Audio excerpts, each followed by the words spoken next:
आज की क्लास में आप लोग का स्वागत है। आप लोग कैसे हो बच्चों?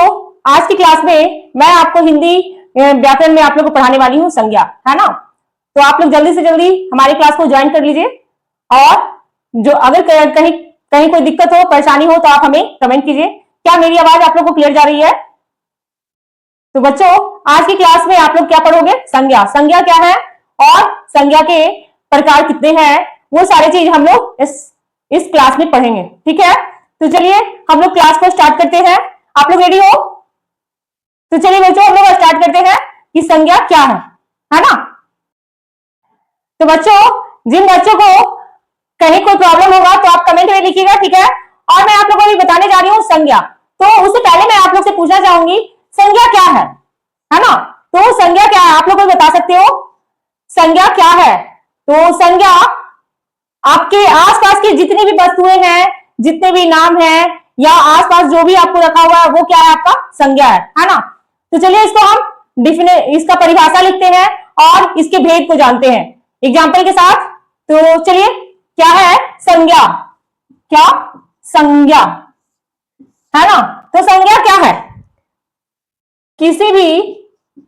किसी भी व्यक्ति, वस्तु, स्थान या आइडिया को संज्ञा कहते हैं। क्या कहते हैं? संज्ञा कहते हैं। ये इसको और अगर डिटेल या आइडिया या गुण या भाव को क्या कहते हैं? को संज्ञा कहते हैं। किसी भी व्यक्ति, वस्तु, स्थान या आइडिया या गुण या भाव जो भी है वो हमारा क्या कहलाता है? संज्ञा कहलाता है। जैसे किसी व्यक्ति का नाम ले लीजिए रोहन, स्थान का नाम ले लीजिए पटना, दिल्ली, या वस्तु का नाम ले लीजिए तो आप वस्तु में किताब, कुर्सी है ना। या आइडिया का नाम ले लीजिए या किसी जानवर का ही नाम ले लीजिए तो गाय, ईमानदारी, ये क्या है? आपका गुण है। ये सारे आपका क्या है? संज्ञा है ना। नॉर्मल सी चीजें हैं। इसको आप आपके आसपास की जितने भी वस्तुएं हैं, जो भी आपके मन में ख्याल चल रहा है या जो भी आपके मन में भाव हो रहे हैं, उत्पन्न हो रहे हैं, वो सारे क्या है? संज्ञा है। क्या है? संज्ञा है।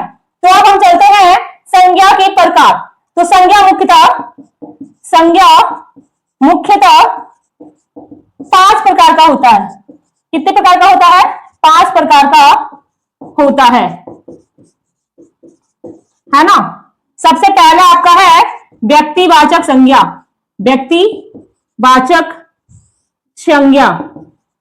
दूसरा है जातिवाचक संज्ञा। जातिवाचक संज्ञा। तीसरा है भाववाचक संज्ञा। चौथा है समूहवाचक संज्ञा। और 5वां है द्रव्यवाचक संज्ञा। क्या? द्रव्यवाचक संज्ञा। तो ये आपका संज्ञा का जो भेद है, ये 5 व्यक्तिवाचक, जातिवाचक, भाववाचक, समूहवाचक या द्रव्यवाचक, ये पांचों आपका नाम से ही बता रहा है कि ये कौन सा संज्ञा है। हम इसका डिटेल्स देखेंगे, आप इसको देख लीजिए, थोड़ा समझ लीजिए, ठीक है। तो बच्चों क्या है संज्ञा के प्रकार? क्या है संज्ञा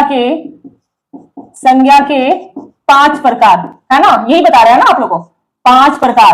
अब हम सबसे पहले देखेंगे व्यक्तिवाचक संज्ञा। क्या? व्यक्तिवाचक संज्ञा। ओके। तो व्यक्तिवाचक संज्ञा क्या है? किसी विशेष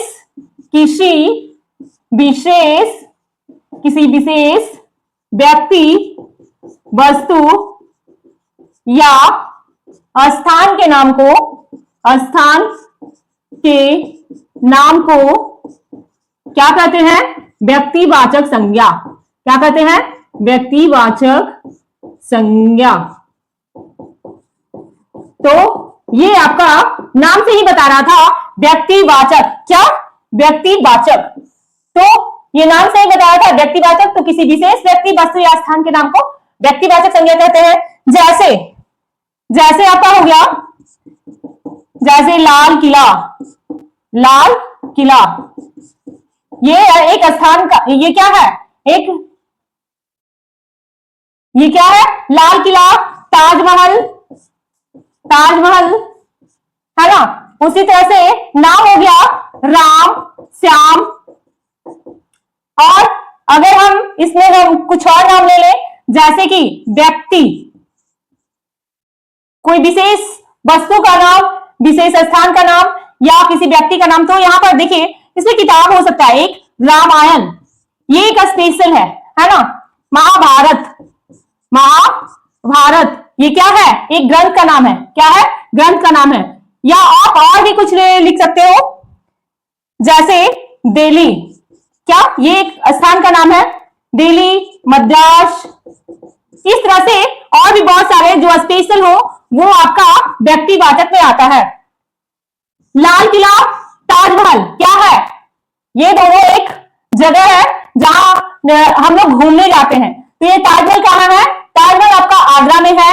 लाल किला कहां है? तो लाल किला दिल्ली में है।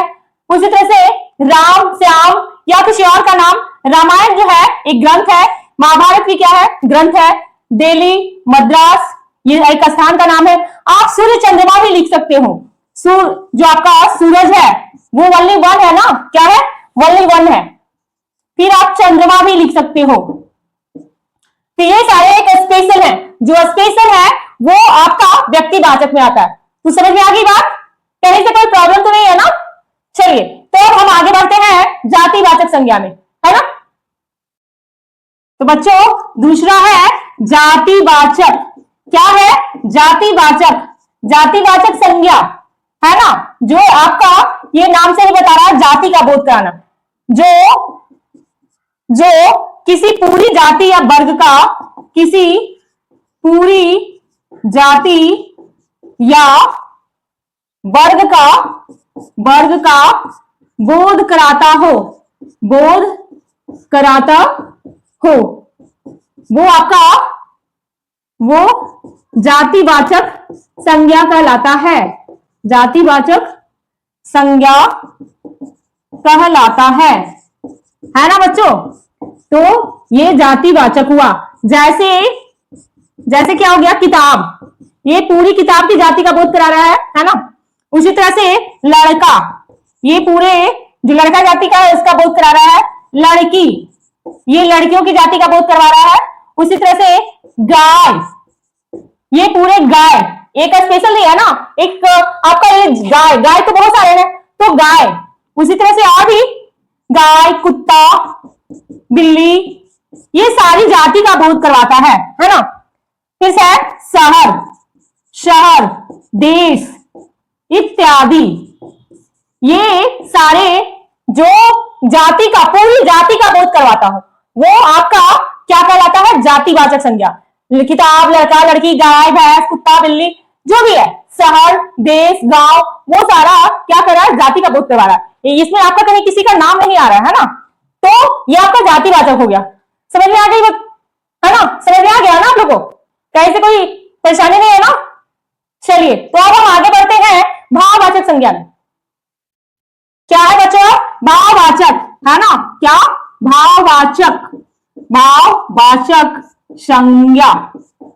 इसमें क्या होता है? किसी के भाव का बोध होता है।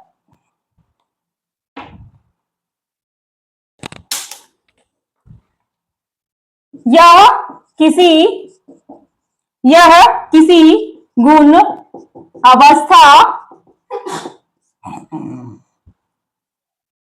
गड़बड़ करी ना, यह किसी गुण, अवस्था या भाव का बोध कराता है।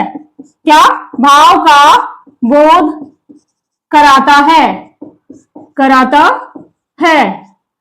तो भाववाचक संज्ञा कहलाता है। ठीक है बच्चों, यहाँ पर किसी के गुण के बारे में, किसी चीज की अवस्था के बारे में, या किसी का भाव के बारे में यहाँ बोध होता है, तो आपका भाववाचक संज्ञा कहलाता है। तो जैसे आपका क्या हो जाएगा, जैसे जैसे ईमानदारी, क्या, ईमानदारी,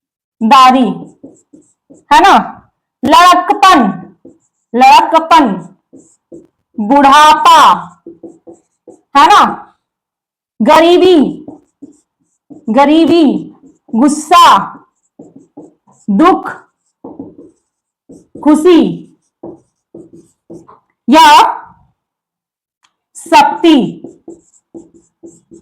ये सारी चीज है जो आपका क्या कहलाता है, भाववाचक। ऐसा चीज जो आपको फिजिकल, सॉरी, ऐसा जो आप उसको छू नहीं सकते हो, सिर्फ आप उसको फील, एहसास कर सकते हो, है ना, वो आपका भाववाचक होता है।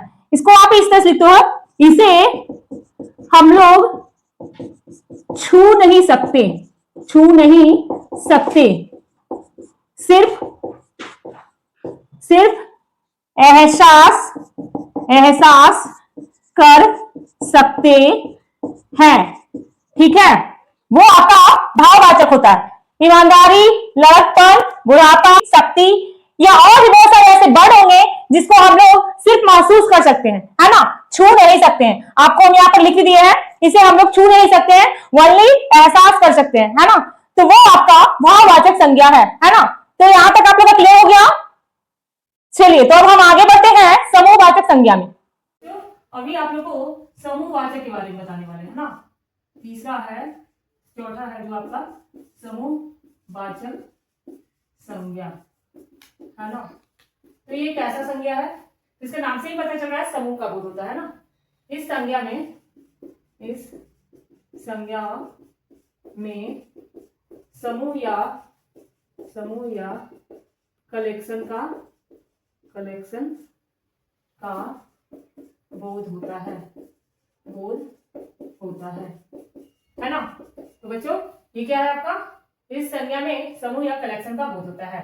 जैसे देख लीजिए, जैसे क्या हो जाएगा आपका, वर्ग, क्या, वर्ग, टीम, परिवार, झुंड, क्या, झुंड, या आर्मी, या और भी बहुत सारे ऐसे वर्ड हैं जो आपका इसके अंतर्गत में आएगा। इसमें क्या होता है कि वर्ग में क्या एक ही स्टूडेंट होते हैं, नहीं, एक से अधिक स्टूडेंट होते हैं। टीम, कोई भी काम करना होता है तो हम टीम का यूज करते हैं, तो एक से अधिक लोग उसमें भी होते हैं। परिवार, तो परिवार में भी आपका एक से ज्यादा लोग ही होते हैं। फिर झुंड में आपका आदमी का भी झुंड हो सकता है, जानवर का भी झुंड हो सकता है, यानी कि एक से अधिक। आर्मी उसी तरह से है। तो इसी तरह से और भी ऐसे वर्ड हैं जो आपका समूहवाचक में आता है। तो ये आपको समझ में आ रहा है। तो चलिए, अब हम चलते हैं द्रव्यवाचक संज्ञा में। ठीक है,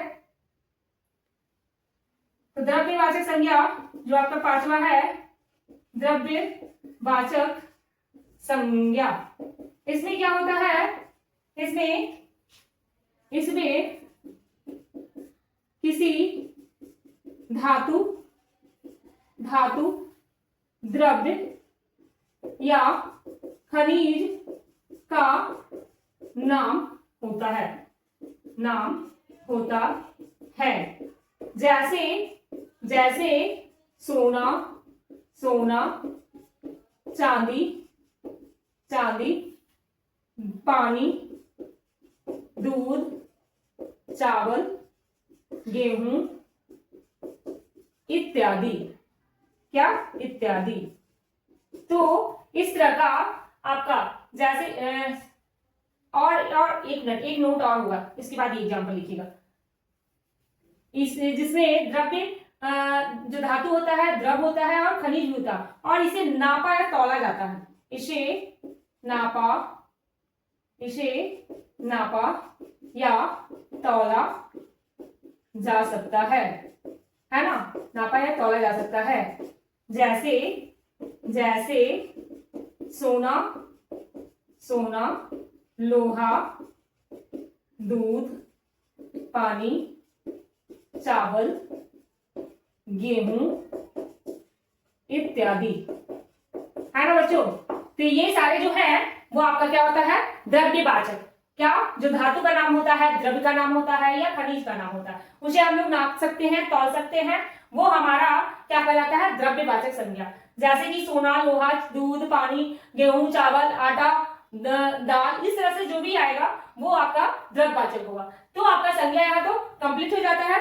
आपको मैंने क्या क्या बता दिया, व्यक्तिवाचक संज्ञा, जातिवाचक संज्ञा, भाववाचक संज्ञा, समूहवाचक संज्ञा, द्रव्यवाचक संज्ञा। अब मैं आपको कुछ क्वेश्चन देती हूँ, कुछ सवाल देती हूँ, जिसको आप लोग पहचानिएगा कि कौन सा संज्ञा है ना। तो चलिए इसको भी देखते हैं। तो अभी आप लोग को समूहवाचक के बारे में बताने वाले हैं ना। तीसरा है, चौथा है जो आपका समूहवाचक संज्ञा, है ना। तो ये कैसा संज्ञा है, इसके नाम से ही पता चल रहा है समूह का बोध होता है ना। इस संज्ञा में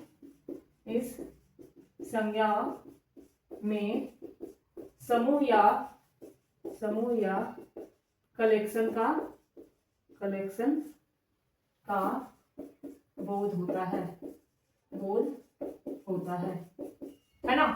तो बच्चों ये क्या है आपका, इस संज्ञा में समूह या कलेक्शन का बोध होता है। जैसे देख लीजिए, जैसे क्या हो जाएगा आपका, वर्ग, क्या, वर्ग, टीम, परिवार, झुंड, क्या, झुंड, या आर्मी, या और भी बहुत सारे ऐसे वर्ड हैं जो आपका इसके अंतर्गत में आएगा। इसमें क्या होता है कि वर्ग में क्या एक ही स्टूडेंट होते हैं, नहीं, एक से अधिक स्टूडेंट होते हैं। टीम, कोई भी काम करना होता है तो हम टीम का यूज करते हैं, तो एक से अधिक लोग उसमें भी होते हैं। परिवार, तो परिवार में भी आपका एक से ज्यादा लोग ही होते हैं। फिर झुंड में आपका आदमी का भी झुंड हो सकता है, जानवर का भी झुंड हो सकता है, कि एक से अधिक। आर्मी उसी तरह से है। तो इसी तरह से और भी ऐसे वर्ड हैं जो आपका समूहवाचक में आता है। तो ये आपको समझ में आ रहा है। तो चलिए अब हम चलते हैं द्रव्यवाचक संज्ञा में, ठीक है। तो द्रव्यवाचक संज्ञा जो आपका पांचवा है, द्रव्यवाचक संज्ञा। इसमें क्या होता है, इसमें किसी धातु,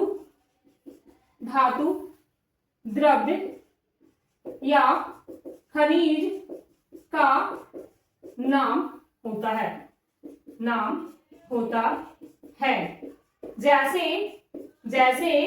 सोना, चांदी, पानी, दूध, चावल, गेहूं, इत्यादि, क्या, इत्यादि। तो इस तरह का आपका जैसे और एक मिनट, एक नोट और होगा, इसके बाद ये एग्जाम्पल लिखिएगा। जिसमें द्रव्य जो धातु होता है, द्रव होता है और खनिज भी होता है, और इसे नापा या तौला जाता है। इसे नापा या तौला जा सकता है ना। नापा या तौला जा सकता है। जैसे सोना, लोहा, दूध, पानी, चावल, गेहूं, इत्यादि, है ना बच्चों। तो ये सारे जो है वो आपका क्या होता है, द्रव्यवाचक।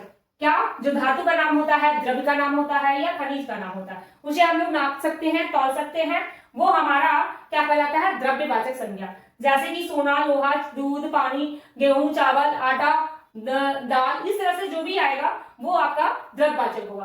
तो आपका संज्ञा यहाँ तो कंप्लीट हो जाता है। आपको मैंने क्या क्या बता दिया, व्यक्तिवाचक संज्ञा, जातिवाचक संज्ञा, भाववाचक संज्ञा, समूहवाचक संज्ञा, द्रव्यवाचक संज्ञा। अब मैं आपको कुछ क्वेश्चन देती हूँ, कुछ सवाल देती हूँ, जिसको आप लोग पहचानिएगा कि कौन सा संज्ञा है ना। तो चलिए इसको भी देखते हैं।